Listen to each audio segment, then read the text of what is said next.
player, you are dead.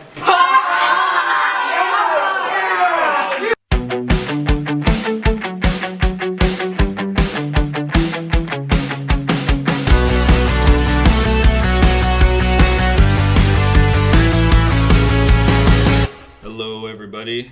Ooh, my camera's a little bit blurry here. Sorry about that. Trying out a new camera here, a new microphone system. So first of all, just want to say sorry for the delay between videos, guys. This year's been busy, but busy in a good way. I've got super high energy, wicked kids this year, so I'm just constantly like building and creating things for them.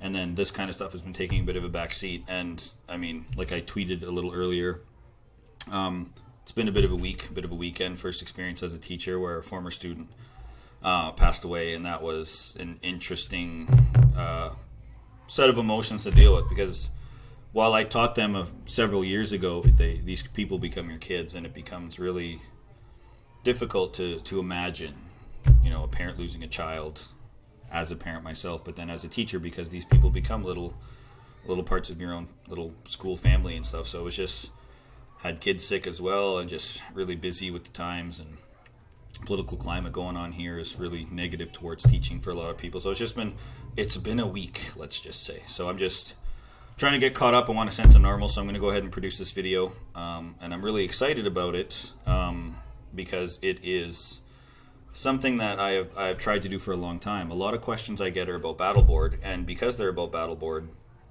one of the number one questions that or responses I get to this is, I don't have space, I don't have time, I don't have money, and I don't have equipment. And I can address all of this in this video, because you can do little makeshift battle boards that kind of just run on the background of a computer, project onto walls. You can use this same idea to set them up on bulletin boards in the back of your room. And they're just really fun, interactive ways, and you kind of take them a bunch of different ways. And my goal, of course, was to make it cost $0.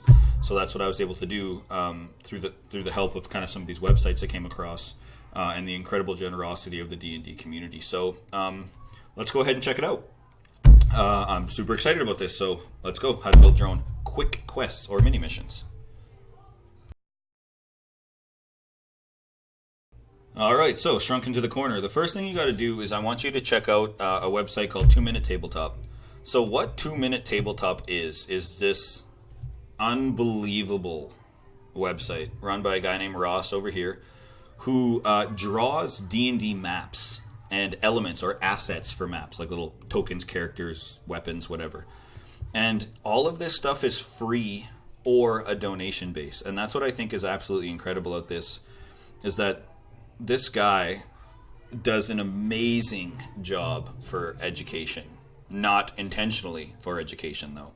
So he has got so many different things that he has created under his maps and assets. And then he shows you some examples of things that are coming up. You can see it's updated very regularly every few days. He's got something new coming up. They fit all the different themes, so you can have a futuristic theme, a medieval, this is deserts, all kinds of stuff. And then it actually gives you tips and tricks about how to run some of these sessions should you need them. But I'm going to kind of give you some ideas about how to use it in class. But of course, if you're a D&D person, this is just mind-blowingly amazing, this website. So he also has a Patreon page. So the Patreon essentially is where you can pay someone a little bit of, if I understand it correctly, a bit of a monthly kind of fee, and then you get access to stuff. So the people who pay him through Patreon or who donate, or how he's able to do this for free for people who can't afford it. So huge shout out to Ross and to his Patreon community, because this is an absolute, you will fall in love with this website if you haven't used it. So first thing you're going to do is you're going to go to Maps and Assets.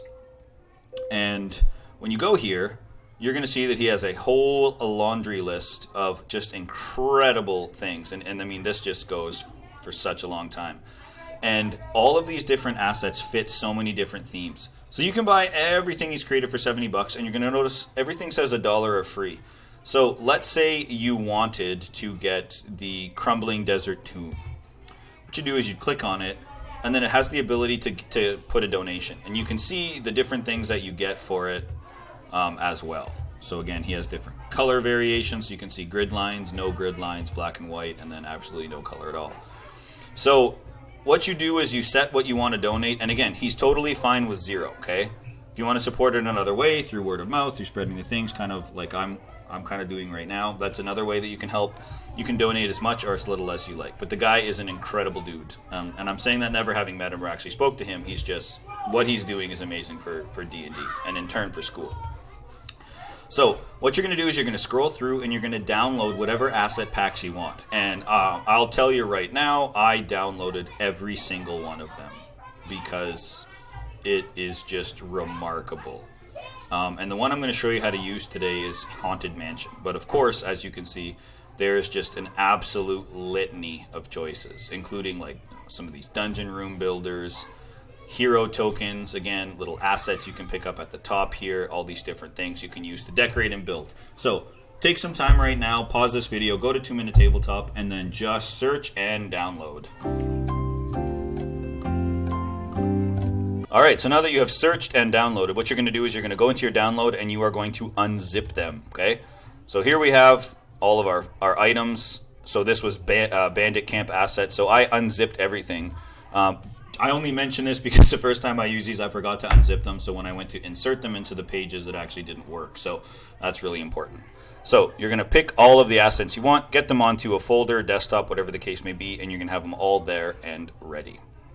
Now, the next thing you're going to do is you are going to go to this website. Oh, voila. Textcraft.net. And you don't have to, but I just want to point out why. These texts look so cool in what we're about to build. They just give it a bit of a different theme and element. And they're things that kids know. You have Minecraft, you have GTA, you have Smash Brothers, you have Mario, Five Nights at Freddy's, all the different types of texts. And all you do is you just click on the text you want. So I'll grab Minecraft. You grab the row you want to work on, so Quick Quest. And I want it to be, let's say I want it to be purple for whatever reason, and I want it to have a black stroke around the end so that it's easy to see at 2 pixels wide. And then my mission is an abandoned house, so now you click on this row. Notice this changes, and I want this to be done in, let's say, White Rabbit. Again, I'm just picking things at random here. And I want it done in like a blue. I want them to be mini, and I want the exterior to be black as well. But I'm going to make it 1 pixel so it's not as thin. And then you go ahead and you click create. It'll auto load, but notice you hit create. Then if you like it, you hit download. This is just, again, it's free, and you can create incredibly cool text and images you can use for cards, maps, quests, games, any kind of thing like that. And it's just super, super cool. People really like it. Now, here's where we get into the nitty-gritty here. You're going to open up a PowerPoint. Now, this is the template you're going to see downloaded in the descriptions, or if you already have access to my Google folder, fingers crossed, if I understand Google correctly, it's going to be able to just dump them directly into the Google Drive folder. I'm going to add it in. So you either have access to it that way, and if it for some reason isn't there, there'll be a link directly to the description below. So first thing you're going to do is you're going to do Textcraft, and you're going to build. You can call them Quick Quest. You can call them mini missions. You can call them, top secret spy things. It doesn't matter. Pick your theme or know your theme, and then create a kind of topic or a name for it that fits your theme.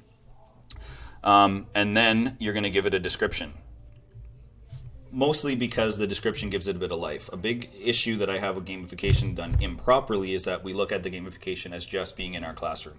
And a true gamification is going to go hugely cross-curricular. So one of our district goals was reading and writing implementation and boosting up scores and just getting kids more exposed to reading outside of a cell phone or a tablet or a device. So I'm always infusing writing. I'm always infusing reading. So I gave a little backstory, which essentially says you come up to an abandoned building and you go ahead and you check out the building because you need some loot. So it's a loot gaining quest. Okay. Now, I'm going to come back to these rules component in just a second, because if you don't understand how it works, these rules will be useless. So what you're going to do is, on a blank slide, if you're using your own or on a template, I'll just build from scratch to show you. The first thing you're going to do is you're going to insert your picture, and mine are saved on my desktop, and I'm going to insert my Haunted Mansion. So there's my Haunted Mansion, and I'm just going to stretch it out to fit my screen a lot better. So now it's kind of stretched out to the grid. Now, the first thing I did when I did this, I didn't like the fact that the background was just white. So what I did was I went, and I'm going to close this and show you how to get that in a second. I'm going to go Insert Picture, and I had one of a background, which was roadside clear out. And then I will just stretch this to fit as well, because I didn't want the background to be just empty, because it just, I don't know, I'm a perfectionist for this kind of stuff. So now what you have to do is we have to start reorganizing stuff. So you can right click and go send, but that becomes really difficult, because when you have hundreds of different objects on a screen, layering them is a nightmare. But you can actually go under the home menu, and over here on the right, you can go select, and you can actually go to selection pane, and this will give you the ability to actually reorganize everything individually, piece by piece. You can actually click these little eyeballs here and shut them on and off, which is going to be hugely valuable for what I'm about to show you. So if you click on this, and I want to know what that is, oh, that's my house. So I'd highly, highly, highly, can't say it enough, highly recommend, you really need to do this and name the objects you bring in, because if you don't, it's going to be an absolute nightmare. So I'm just going to call this house. I'm just going to call this background. Actually, I'm going to call it background grass, just so I know. So I've got these two things here. So this is with the skeleton that I'm going to start building off of. Now, you're going to notice this has no grid lines, which makes moving really difficult unless you want to come up with a ruler or you want to draw grid lines on your screen or whatever. I wanted to figure out a different way, so I found a 1 inch by 1 inch grid. Now this took me an insane amount of time, and I want to be really clear about this, to find one that was transparent. So I'm going to put that in the folder. But what you do is you go and you're going to paste it over top, and you're going to make sure that your grid line layer is over top. Now, each of these individual grid lines are individual chunks. So if I go to, I believe, this one here, you'll see that it was only a square this big that I resized to be about a 1 inch by 1 inch grid. So for here, what I did was I just duplicated them. Then hopefully, if you're unfamiliar, you can actually select a bunch and then right click. Now I've done it already, so I can't, and the right clicking on my pad is just a nightmare. There we go. Group, and then you would group them together. I'm obviously not going to ungroup them, but when they're grouped together, they go like this. Name them properly, and then shrink it. So now I've got a grid line. I've got something you can move around on. So now comes the fact that took me a very long time. It's about when you click in PowerPoint, and I'll delete this extra one here. When you click in PowerPoint, it advances the slide. So I had to figure out how I could make it so that I clicked on a particular object and just that object did something without advancing the slide. And thankfully, after a little bit of trial and error, I was able to figure it out. So here is what you do next. All right, so we got our background, we got our foreground, we got our building, we got our grid lines, all layered properly. So now it's about building the experience. So what you want to do is you want to go into, and I'm going to kind of just do a couple for time's sake, and then you'll kind of see this is just a big repetitive process. So I'm going to go to roll 20, 72 DPI, and I'm going to say that there is a treasure chest. Actually, I think this one has kind of some neat stuff. Let me just do a little scroll. So let's say a pile of gold. So when the pile of gold comes up, obviously you shrink it. And you shrink it to fit your space. Don't worry about the projector. This is one thing I realized is once it's projected in this way, you don't have to resize things. So I'm going to say that there's a big pile of gold in that room. So now immediately what you do is you go here, you click, and you're going to label it pile of gold closet, whatever the case may be. So to me, this is a closet off of this room. So I'm going to call it closet off book room. Now, the reason I'm being so specific is because when it comes to, once you start filling up like all the rooms and then you add the covering layer on top, it's going to become incredibly messy here. So labeling as specific as you can is just going to be really helpful for you to find stuff. So now I've got my pile of gold. So the first thing I need to do is I have to make it so that if I click on this pile of gold and I can pick it up in the game, it has to disappear. You don't want it to stay there. So here's the little trick that I learned that I just didn't know was a thing in PowerPoint. If you go under animation, you click on the object you want, and you open animation pane. First thing we want to do is we want to go to the disappear. And for me, you can pick whatever one you want. I like that it shrinks as if you picked it up. So I'm going to click zoom like this. Now, you're going to notice here we have a 1, which essentially means if we just click the PowerPoint, it's going to disappear, and we don't want that. So ladies and gentlemen, many of you probably know about this, but I did not. This trigger function. Oh my gosh, this changes everything.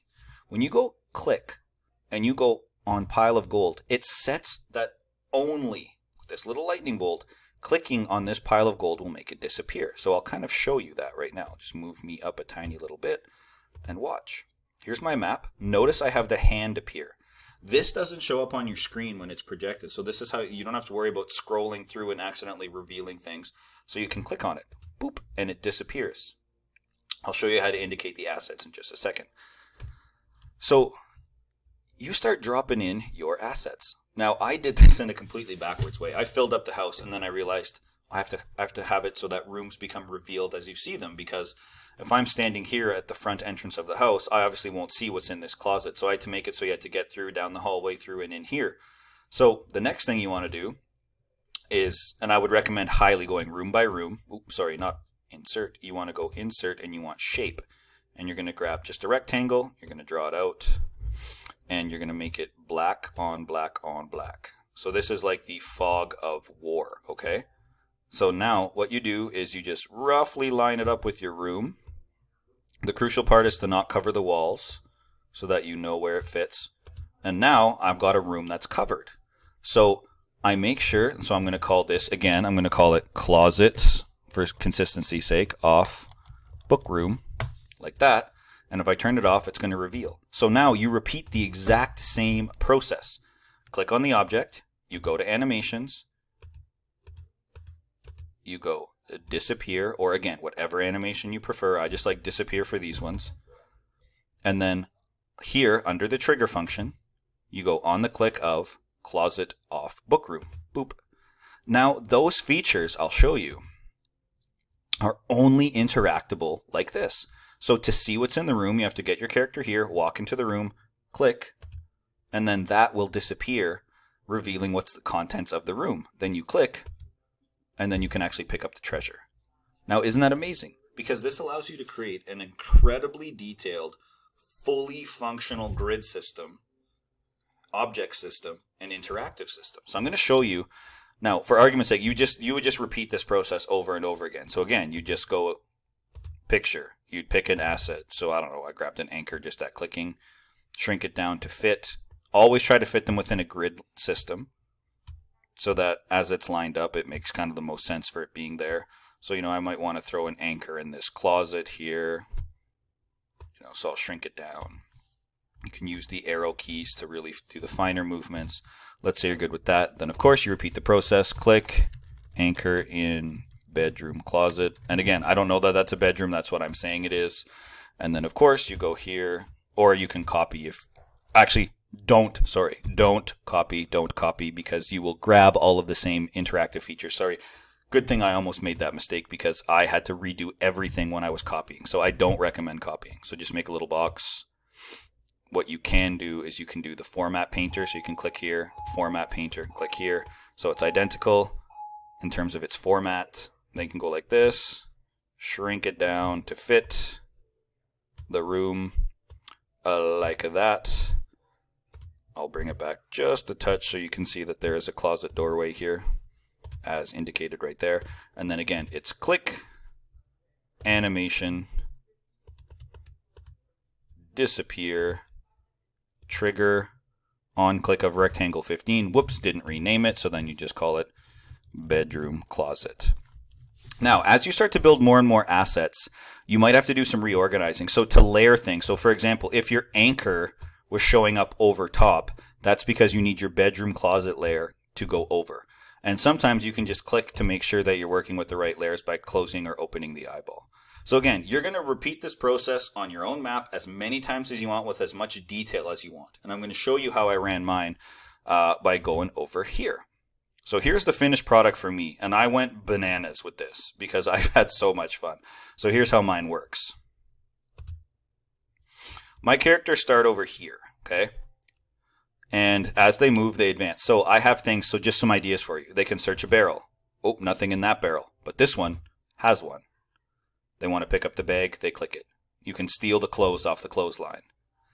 When you come, and I'll move this up here. Boop.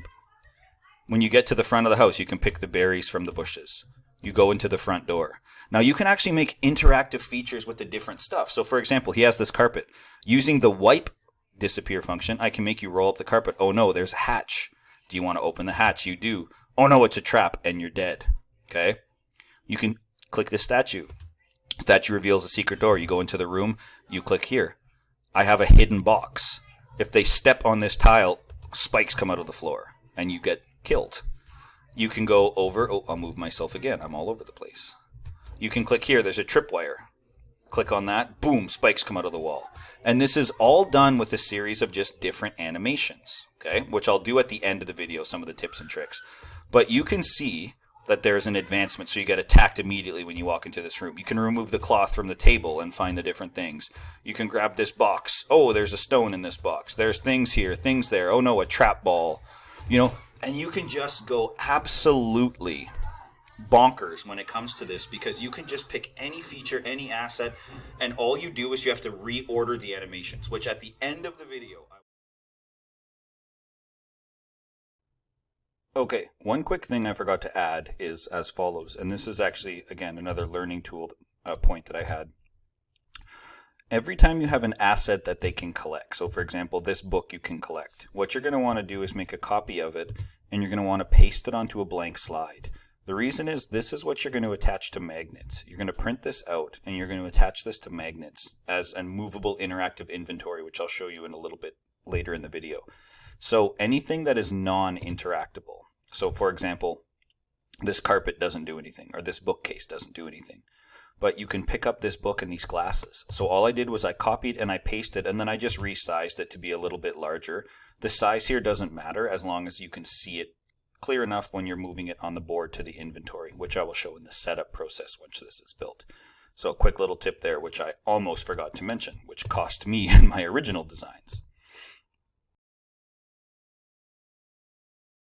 All right, some bonus content. People have asked, you know, like how do you make things move and interact and chain reaction? So it has to do with these animations here and this add animation button. So for example, I put this cat here. So when I click on this cat and I scroll down, you're going to see that I have a trigger. Whoopsie doodles. Move myself over. You're going to see when I click on this cat, you're going to see that I have a trigger here. There's my cat and there's my cat trigger. So when you click on the cat is actually going to move, okay? So here you just use your line and you click and drag. Green is where they start and red is where they end. So I just run the cat off the screen. The scenario is I bring in this knight who is off screen. So when it's projected, you don't actually see this cat, or this man, sorry. When you scare away his cat by landing and interacting with the cat, he gets mad and attacks you. So when you click this guy, I called him literally Cat Trap Man. I had an animation where if you click on him himself, he disappears in defeat. But I needed an additional step for the man to move. So what I did was I clicked on him, and I clicked on Add Animation and on Trigger. So on the trigger of clicking on the cat, after the cat runs away, your second thing is going to appear as a number 2 here when you click Add that animation. What you want to do is you want to click on the drop and you want to go with, after, or on click. The idea here is you want a with or an after. This is how you're going to create timing mechanisms and things. So when I run this, when you click on the cat, the first animation is that the cat runs away. As this is happening, you can see that there's a delay factor here and a duration. So what I did was, on the animation, I created a 3-second duration, and I put a slight delay so that the cat ran a little bit, and then the character entered the screen. This initiates a combat, and then after that animation, if you win, you click on the knight, and he disappears. And again, you're going to notice this is its own separate animation. So together, it looks like this. Click, run, man appears, you do the dice battle, which I'll talk about in a second, and then you click, and he disappears. So there's a bunch of different ways that you can utilize this stuff. And again, you can get as creative as you want, as multi-layered as you want. And just so I know, because I'm a visual learner myself, I will run you guys through just a super fast animation so that I know that we're all on the same page.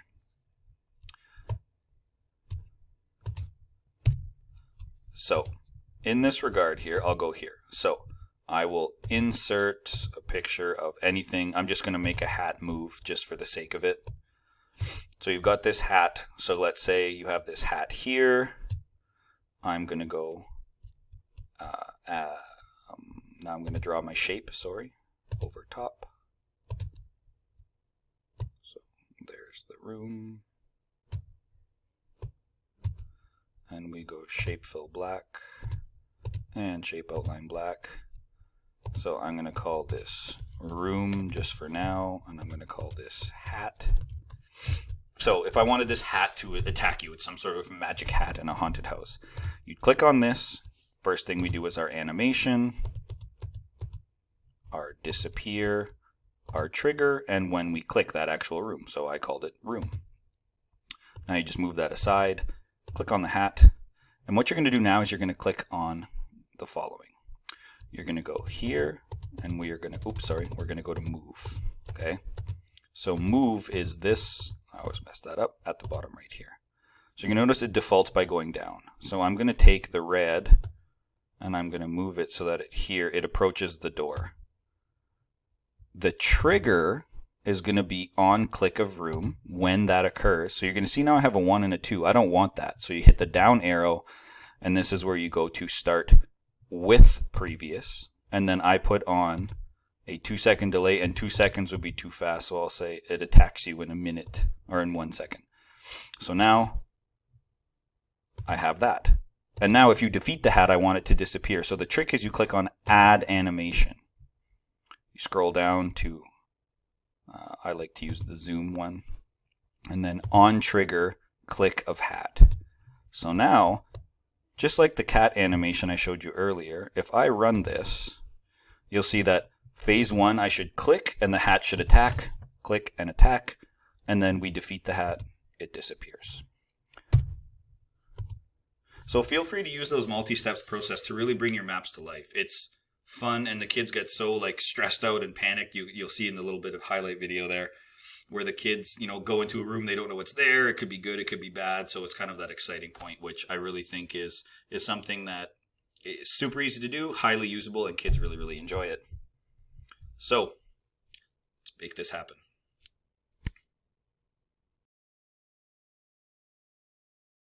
So this is pretty much the only expense you're really going to have to spend to bring this to life. You just need some magnets, and I got these at Dollarama. I got 200 of them for $1.25. These are a must. You're then going to take the assets that are collectible, you're going to cut them out, and you're going to put those little magnets on the back of them. See, I got little magnets.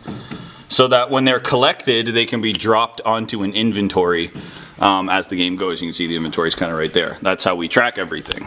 So one of the other prep things I said, you just want to take a board and you want to cut it into the amount of guilds or teams or groups, whatever language you use in your gamification, so that you have an inventory there, so that when items are collected again from the asset pile, from the actual screen when the game is on, you put them right onto the inventory themselves. And the last thing you got to do is you got to build your little marker. So I just keep these on my board because I have the sliding whiteboard, so I'm super lucky. You just go ahead and you put them in. So I have my 8W, 8H, 8D, so I'm still missing 2 from 8D. But this becomes the token, and again, they're just on a little magnet, and they stick right to the board so that the kids can move the spaces when the screen is on. And I'd recommend making these things out of cardstock because you want them to have some durability. And in a perfect world, our laminator is currently down, but you would laminate them so that they're durable for the entire year. Oh look, it's me when I was 2! Next, you'll need some dice towers. I mean, this is completely unnecessary. You can literally roll them on the table. And then you'll want to grab some dice. Whatever the movement you want, you can use any kind of dice. I prefer a D6 because it gives you potential for a high and low roll. I wouldn't go higher than a D8, and I would modify it to fit whatever is on your screen. It would be nice if I had it on the screen right now, but I don't. But whatever fits. So if you don't have a lot of spaces, maybe drop it to a D4 or D3. If you got tons of spaces, maybe go as high as a D8. And then last but not least, you're going to need your questions. So there's 5 sheets. So the way that I did this was exactly the same way I explained in Connect 4 Shots video. I'll chuck that link in the bottom. Where you just make your PowerPoint questions and then print them out and laminate them. That way kids can write right on here. And again, the lamination isn't necessary. I just try to keep these from year to year just for money's sake and not having to spend a ton of cash on different things. So again, once you have your questions, your dice, your board is set up, and you've got your bloop, zoom power, your little assets there, it is good to go.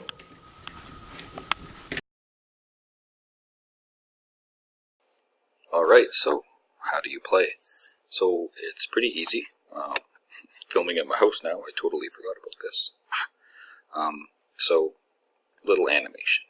Make it fun for the kids. So give yours a title. So right here I called mine Abandoned House in the Woods. You can call it whatever it is you like. Then again, you want to build that narrative piece, that story. So essentially you have explaining, they come to a house in the woods, they need some loot, they decide to go inside. Okay, so now it comes to the rules. So first thing is movement. So to move, you got to take the d6, as I alluded to earlier, and you're going to have your groups sitting in their teams or their guilds. They're going to go ahead and they're going to they're going to answer a question first. My bad. Once they answer the question, they're going to send a single runner up to the table. And you're going to see this little video here. When they send the runner up to the table, I'm going to approve the answer. If it is correct, they're going to go loop around the table. You can do this again, whatever the dynamic of your classroom is. And I just do this for the looping factor, just as a side note for safety, because if you have kids running in all directions, they're going to crash and break things and trip, and it's just going to be nuts. So what we do is I make them loop around and then I make them roll. That allows somebody else while they're rolling to come up and I can approve their answer. Once they come back, they're going to go to the grid system, and I'm going to skip ahead here.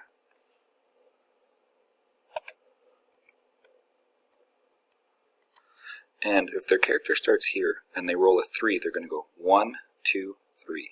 Now my rule is that the squares have to be adjacent and there's no diagonal movements, because the diagonal movements means that they can start skipping incredibly huge distances as they go around. So I just say it's got to be here and then 1, 2, 3, whatever the case may be. Second, when it comes to movement, landing on an object's space counts. So let's say they rolled a 5. They would go 1, 2, 3, 4 to interact, 5 to move again. This keeps movement limited and fair. If you don't use a movement point for interaction, then what's going to happen is kids are going to get additional movement and they're going to explore too quickly. And you want to make it so that there's that excitement about what happens next. When can I get to the space? Oh, it's a race to get to it. Now, if a kid is wrong, I make them stand beside me and count 15. This makes it at least some sort of penalty for trying to rush through answers, because in rapid fire trivia, kids are going to be coming up as quickly as they can to get the answers to you, because they want to move first, and you don't want them to just scribble something down. Oh, it's wrong, run back, run back, run back. And again, this comes the crucial part of having only one runner so that there's no collisions and chaos. Second thing is battles.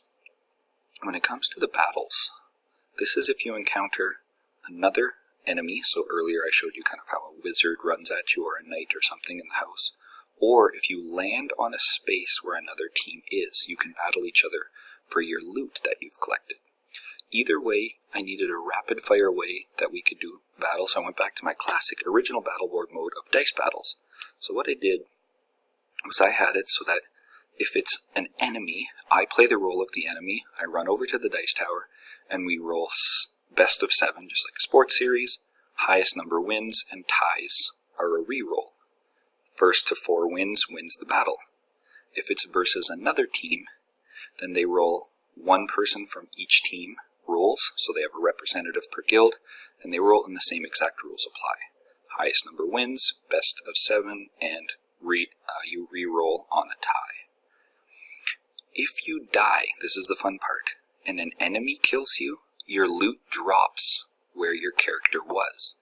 Now there's 2 ways you can mark this. You can put a red X on the board if you wanted to, or you could print a little bag token and put the bag token where they died, and then whoever collects that gets their loot.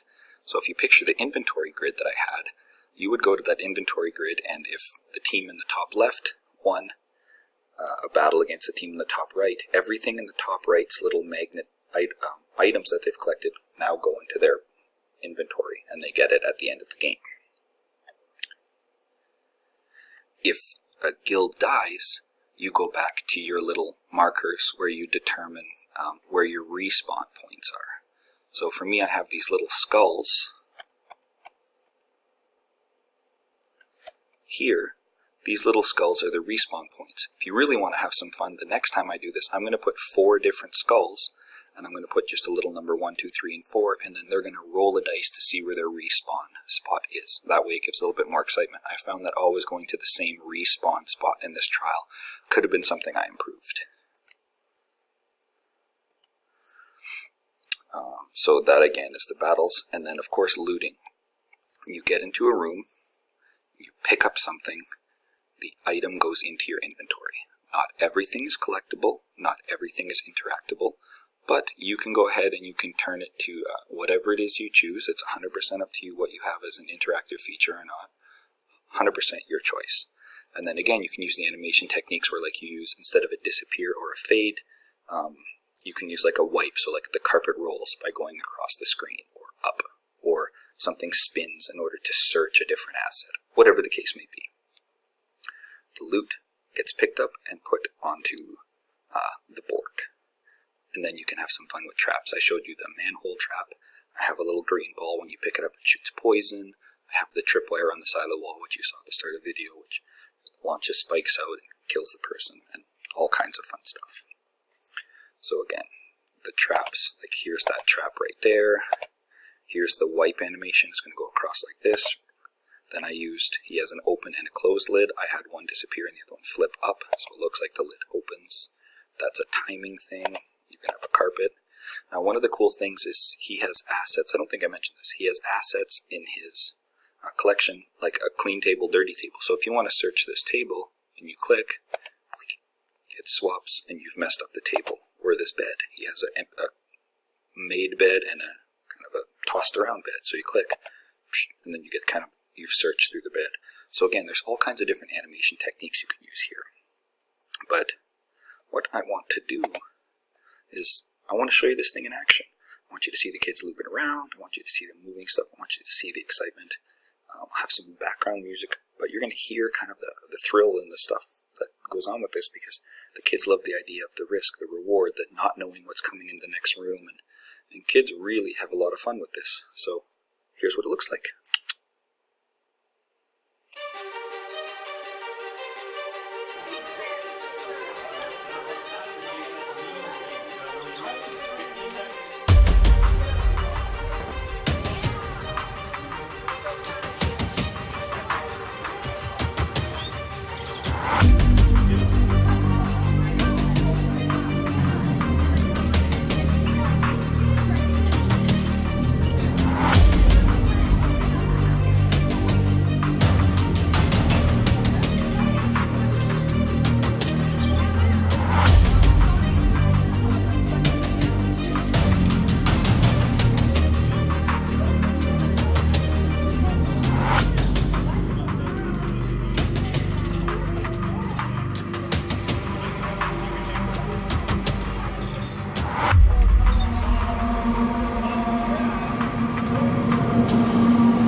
So we're all done the chaos, everything is put away. Got my little station to control my stuff. Got my loot on the board here. So the end result is we had this guild grab a few items, this guild grab a few, this group grab some berry bushes, and this group is 0 because, check out a house we explored, actually quite a bit, very exciting and intense.